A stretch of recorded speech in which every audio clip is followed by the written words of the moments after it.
East నియోజకవర్గం deputy mayor ఆధ్వర్యంలో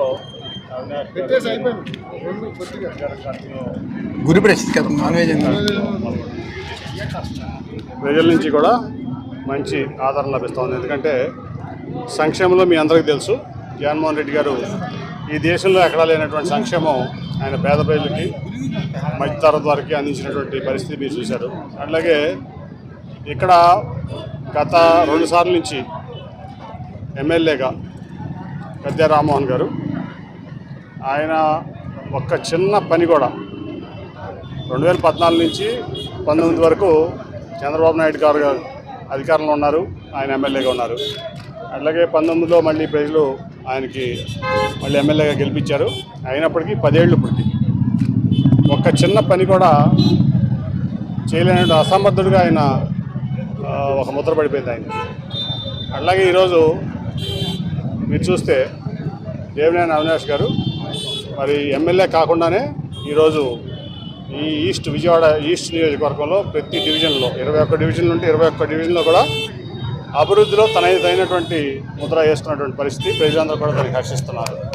అట్లాగే మనం చూశారు మీరు, జగన్మోహన్ రెడ్డి గారు వచ్చి రిటైనింగ్ వాళ్ళు, నేను పుట్టక ముందు నుంచి కూడా ఇక్కడ ఉన్న వాళ్ళు ఎవరో పుట్టక ముందు నుంచి కూడా కృష్ణలంక ప్రాంతం అంటే కృష్ణానదికి వరద రాగానే ఈ ప్రాంతం అంతా కూడా దాదాపు ఒక 25,000 కుటుంబాల పైన వరద ముంపుకు గురైపోయి ఈ రోడ్డు మీదకి వచ్చి కొంతమంది ప్రాణాలు రక్షించుకునే వాళ్ళు, కొంతమంది స్టేడియంలోనో పీడబ్ల్యూ గ్రౌండ్స్లోనో కొన్ని స్కూల్స్లోనో తలదాచుకునేవాళ్ళు వరదకి. ఆ తర్వాత వరద తగ్గినాక వెళ్ళి చూసుకుంటే ఇళ్ళు ఉండే కాదు, ఆ నష్టాన్ని ఎవరో పూడ్చలేని నష్టం ఎప్పుడు కూడా జరిగేది. అటువంటిది మరి అవినాష్ గారి యొక్క అభ్యర్థన మేరకు ఇవాళ దాదాపు 650 కోట్లతో ఆ రిటైనింగ్ వాళ్ళు నిర్మించడం, ఈ ప్రాంతంలో దాదాపు 25,000 కుటుంబాలంటే 1,00,000 మందికి దగ్గర 1,00,000 మందికి పైగా మరి ఒక వరద నీటి నుంచి రక్షణ కల్పిస్తాం.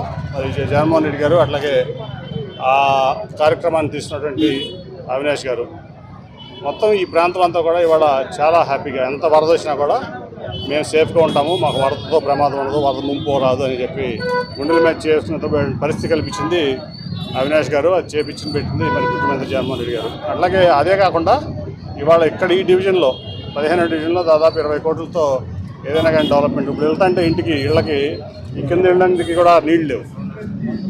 మరి డిప్యూటీ మేయర్ గారు అట్లాగే అవినాష్ గారు కలిసి ఈ ఇంటి ప్రతి ఇంటికి కూడా నీళ్ళ పైప్ లైన్ వేసి మంచి తాగునీటి సదుపాయం ఎన్నో ఏళ్ల తర్వాత కల్పించారు. అట్లా అన్నీ ఎప్పుడు చాలా పెండింగ్ ఉన్నటువంటి పనులన్నీ కూడా ఇవాళ ఒక సమర్థమైన నాయకత్వం ఇచ్చి అవినాష్ పూర్తి చేస్తున్నాడు. నిజంగా అభినందనీయం.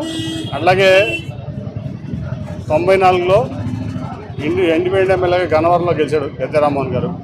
ఒక్క చిన్న పని కూడా గన్నవరం ఆయన చేసింది పాపన పోలా. అలాగే 99 నుంచి 2004 వరకు ఎంపీగా చేశాడు. ఒక్క చిన్న పని కూడా విజయవాడకు చేసినటువంటి దాఖలాలు లేవు. ఆ తర్వాత మళ్ళీ ఇప్పుడు 10 ఏళ్ళు ఇక్కడ ఎమ్మెల్యేగా చేస్తున్నాడు. కానీ ఆయన కేవలం ఒక మంచివాడు ముసుగులో ఉన్నటువంటి అసమర్థుడు, అట్లాగే ఒక అపరిచితుడు. ఆయన చెప్పేది ఒకటి, చేసేది ఒకటి, పైకి కనపడేది ఒకటి, లోన ఉండేది ఒకటి. సో అటువంటి వ్యక్తులకు ఓటేస్తే ఆ ఓటు కూడా వదలపోతుంది. ఇవాళ ఎమ్మెల్యే కూడా అవ్వకుండానే ఇంత అభివృద్ధి ఈస్ట్ కాన్స్టిట్యూషన్ చేసినటువంటి అవినాష్ లాంటి వ్యక్తులకు ఓటేస్తే ఖచ్చితంగా ఇంతకీ 10 రెట్లు మళ్ళీ అవినాష్ ఈ ప్రాంతాన్ని అభివృద్ధి చేస్తారు. అందరికీ రక్షణగా ఉంటాడు, అండగా కూడా ఉంటాడు ఏ సమస్య వచ్చినా. అట్లాగే సంక్షేమం మీకు తెలుసు, జగన్మోహన్ రెడ్డి గారు చేశారు. అలాగే చంద్రబాబు నాయుడు గారిని చూసాం, మొన్న మోడీ గారు వచ్చాడు. మరి ఆయన ఇంప్రెస్ చేయడానికి హిందీలో ఇంగ్లీష్లో మొత్తం స్పీచ్ చదివేశాడు. మరి ఆయనకి నాకు తెలిసి ఒక మొక్క హిందీ కూడా రాదు, తెలుగులో రాసుకుని ఇంగ్లీష్లో చదివేశాడు, హిందీలో చదివేశాడు, కొంచెం ఇంగ్లీష్లో చదివేశాడు. అంతకుముందేమో టెర్రరిస్ట్ అన్నాడు, ఇప్పుడు అసలు ఆయనంత మంచివాడు లేడు, గొప్పవాడు లేడు, ఈ దేశానికి ఆయనంత నేత లేడు అన్నాడు. అంతకుముందేమో ప్రపంచ దేశాలు మోడీ గారిని అసహించుకుంటూనే అన్నాడు, వాళ్ళ ప్రపంచానికే మోడీ గారు ఆదర్శం అన్నాడు. అంటే ఒక ఊసర వెళ్ళలేగా, రంగులు మార్చే ఊసర వెళ్ళలేగా నిన్న ఒకటి ఇవాళ ఒకటి. ఆ రోజు తన పర్సనల్ ఎజెండాతో అక్కడ ప్రధానమంత్రి అయిపోతాం, ఎట్లా కొట్లా కలగాపులగం గవర్నమెంట్లో ఏదైనా వస్తే ఇక్కడ కొడుకును ముఖ్యమంత్రి చేసుకోవచ్చని అనుకుని ఆ పథకం పెంచుకోవడంతో అధికారం కోల్పోయి కుప్పకూలిపోయాడు.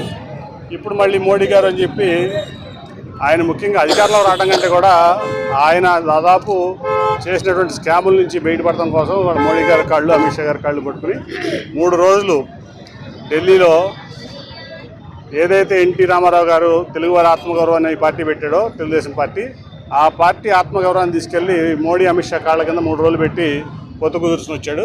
మళ్ళీ ఇవాళ ఇటు పవన్ కళ్యాణ్ని మోసం చేస్తున్నాడు, అటు బీజేపీని మోసం చేస్తాడు. ఒక పచ్చి మోసగాడు చంద్రబాబు నాయుడు. ఆయన వల్ల ఈ రాష్ట్రానికి ఉపయోగం లేదు, ఇక్కడ ప్రజలకి ఉపయోగం లేదు. కాబట్టి మైనారిటీ సోదరులు కానీ అందరూ గుర్తుంచుకోవాల్సింది ఏంటంటే, మళ్ళీ ఇక్కడ జగన్మోహన్ రెడ్డి గారు రావాలి, పేదవాళ్ళకి సంక్షేమం కావాలంటే జగన్మోహన్ రెడ్డి గారు రావాలి.